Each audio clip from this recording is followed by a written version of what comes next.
الحمدللہ والصلاة والسلام علی رسول اللہ وعلی آلہ وصحبہ ومن والہ۔ محترم بھائیوں اور بزرگوں، ابھی ہم ماہ رمضان سے گزر رہے ہیں اور رمضان کا یہ مہینہ رحمتوں والا مہینہ ہے، برکتوں والا مہینہ ہے، مغفرت کا مہینہ ہے۔ اس مہینے میں وہی خوش قسمت ہے، سعادت مند ہے جو اس کے ایک ایک لمحے سے فائدہ اٹھایا، اور جس نے اس مبارک مہینے میں کوتاہی کی، حقیقت میں رحمت للعالمین نے ایسے انسان کے لیے بد دعا کیا ہے۔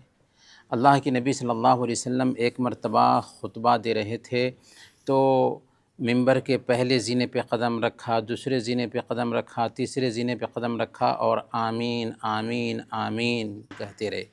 پھر جب صحابہ کرام نے پوچھا کہ آپ نے معمول کے خلاف آمین آمین آمین کہا، تو اللہ کے نبی صلی اللہ علیہ وسلم نے فرمایا کہ جبریل امین آئے تھے اور وہ کہہ رہے تھے اللہ کی رحمت سے دور ہو وہ آدمی جو رمضان کا مہینہ پاتا ہے اور اپنی مغفرت نہیں کرا پاتا، مجھ سے کہا آمین کہیے، میں نے آمین کہا۔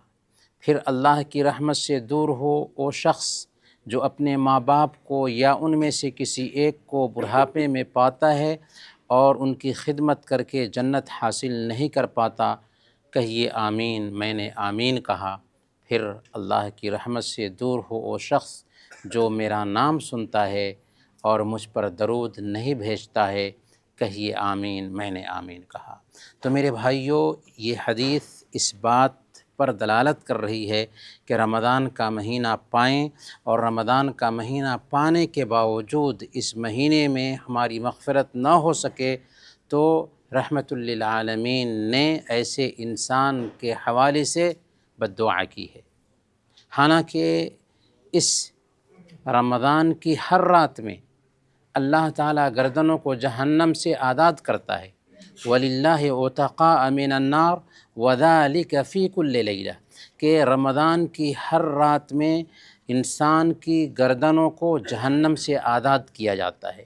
یہاں پر ایک غلط فہمی جو عام طور پر پائی جاتی ہے اس کو بھی دور کر لینا چاہیے کہ بہت سارے لوگ یہ سمجھتے ہیں کہ رمضان کا آخری عشرہ جو ہوتا ہے وہی مغفرت کا ہوتا ہے۔ نہیں، رمضان کی ہر رات مغفرت کی ہوتی ہے۔ رمضان کی ہر رات اللہ تعالیٰ انسانوں کی گردنوں کو جہنم سے آزاد کرتا ہے۔ اس لیے یہ کہنا کہ پہلا عشرہ رحمت کا ہے، دوسرا عشرہ مغفرت کا ہے، تیسرا عشرہ جہنم سے آزادی کا ہے، یہ روایت صحیح نہیں ہے۔ اور صحیح بات یہ ہے کہ رمضان کا ہر دن اور اس کی ہر رات رحمت کی رات ہوتی ہے، مغفرت کی رات ہوتی ہے، جہنم سے آزادی کی رات ہوتی ہے۔ شروع رمضان سے آخر رمضان تک اللہ کی رحمتیں اترتی ہیں، اللہ کی مغفرت ہوتی ہے اور جہنم سے اللہ تعالیٰ آزاد کرتا ہے۔ اسی لیے ہمیں ذرا اپنے آپ سے پوچھنا چاہیے کہ ابھی رمضان کا ایک تہائی حصہ جو گزرا ہے تو اس میں ہمارے دل کی کیفیت کیسی رہی؟ کیا واقعی ہم نے رمضان کا حق ادا کیا؟ کیا واقعی روزہ کا جو مقصد ہے تقوی حاصل کرنا، کیا تقوی حاصل کر سکے؟ تقوی کی تعریف کرتے ہوئے حضرت علی بن ابی طالب رضی اللہ تعالی عنہ نے فرمایا تھا، الخوف من الجلیل والعمل بالتنزیل والقناعة بالقلیل والاستعداد لیوم الرحیل۔ اللہ کا ڈر دل میں بس جائے، شریعت کے مطابق عمل کرنے لگ جائیں، اللہ نے جتنا دیا ہے اس سے خود کو راضی کر لیں اور آخرت کی تیاری کرنے لگ جائیں۔ کیا یہ چار صفتیں ہمارے اندر پیدا ہو رہی ہیں؟ کیا واقعی روزہ ہماری زندگی پر اثر ڈال رہا ہے کہ اللہ کا ڈر دل میں بس گیا ہو، شریعت کے مطابق ہمارا عمل ہو گیا ہو، آخرت کی تیاری شروع کر دیے ہوں، اللہ نے جتنا بھی دیا ہے اس سے خود کو قانی سمجھ رہے ہوں؟ اگر ایسا ہے تو الحمدللہ زہ خوب، اس میں اور محنت کرنے کی ضرورت ہے، کیونکہ اس مہینے میں اگر ہم نے نیکیاں جمع کر لی ہیں تو یہ بہت بڑی سعادت کی بات ہے۔ اس لیے میرے بھائیوں، اپنے روزے پہ غور کرنا ہے کہ کیا ہمارا روزہ صحیح جا رہا ہے؟ کیا ایمان اور ثواب کی نیت سے یہ روزے رکھے جا رہے ہیں، کیونکہ اللہ کے نبی صلی اللہ علیہ وسلم نے گارنٹی دی ہے کہ من صام رمضان ایمانا واحتسابا غفر له ما تقدم من ذنبہ، جو آدمی ایمان کے ساتھ اور ثواب کی نیت سے رمضان کے روزے رکھے اس کے پچھلے گناہ معاف کر دیے جائیں گے۔ اور اللہ کے نبی صلی اللہ علیہ وسلم نے قیام کے بارے میں بھی یہی کہا، من قام رمضان ایمانا واحتسابا غفر له ما تقدم من ذنبہ، کہ جو آدمی ایمان کے ساتھ اور ثواب کی نیت سے رمضان کا قیام کرتا ہے اس کے پچھلے گناہ معاف کر دیے جائیں گے۔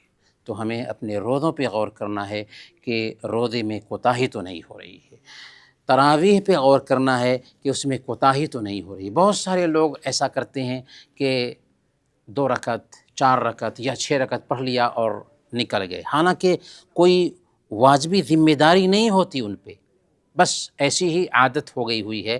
حالانکہ اگر غور کریں تو امام کے ساتھ تراویح کی نماز سے فارغ ہوتے ہیں تو آپ کو پوری رات قیام کرنے کا ثواب مل رہا ہوتا ہے۔ اللہ کے نبی صلی اللہ علیہ وسلم نے کہا، من قام مع الامام حتی ینصرف کتب له قیام لیلہ، جو آدمی امام کے ساتھ قیام کرتا ہے یہاں تک کہ امام نماز سے لوٹ جائے تو اس کو پوری رات قیام کرنے کا ثواب ملتا ہے۔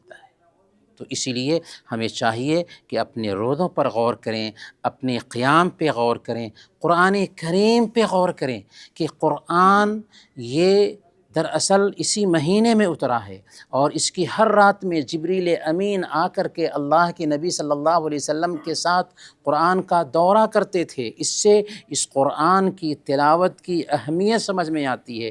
یہ وہ کتاب ہے جو کل قیامت کے دن ہمارے لیے سفارش کرنے والی ہے۔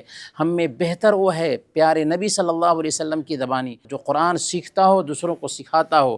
تو ہمیں غور کرنا چاہیے کہ قرآن کے ساتھ ہمارا کیا رویہ رہا ہے، اب تک ہم نے کس حد تک قرآن کی تلاوت کی ہے، کہاں تک ہم پہنچے ہیں، کتنی مرتبہ ہم نے اب تک قرآن ختم کیا ہے۔ اور یہ بھی عذر نہیں چلتا کہ ہم کو قرآن پڑھنا نہیں آتا، بلکہ اگر ہم اسی حالت میں دنیا سے گزر جاتے ہیں کہ ہمیں قرآن پڑھنا نہیں آتا ہے تو اللہ کو ہم کیا چہرہ دکھائیں گے؟ کہ اللہ تعالیٰ کو ہم نہیں دیکھ سکتے تو اس کا کلام ہمارے گھر میں ہے، اس کلام کے ساتھ میں ہم اپنا وقت بتا سکتے ہیں۔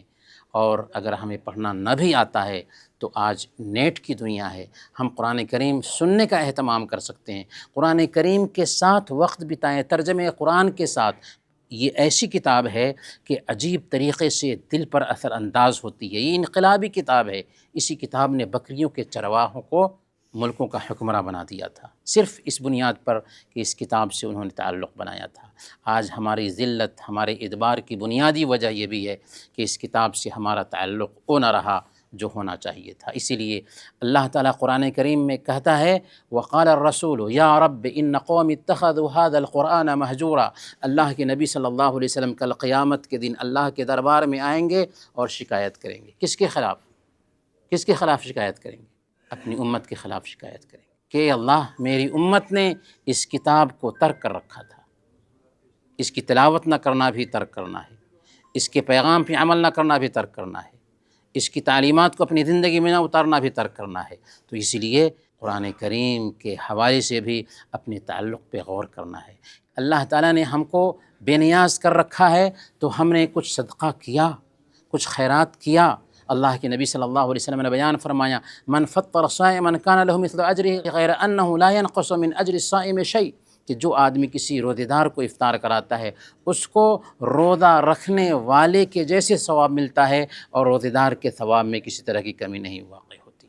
تو میرے بھائیوں، ہمیں اس بات کا بھی اہتمام کرنا ہے کہ روزے داروں کو افطار بھی کرائیں۔ ہمارے آس پاس میں بہت سارے غربا اور مساکین ہوں گے، ہمارے رشتہ داروں میں ہوں گے، ان کی خبرگیری کرنی ہے۔ صلہ رحمی کا یہ مہینہ ہے، رشتہ کاٹ کر جینا ہمارے اعمال کی قبولیت کے راستے میں رکاوٹ بن جاتا ہے۔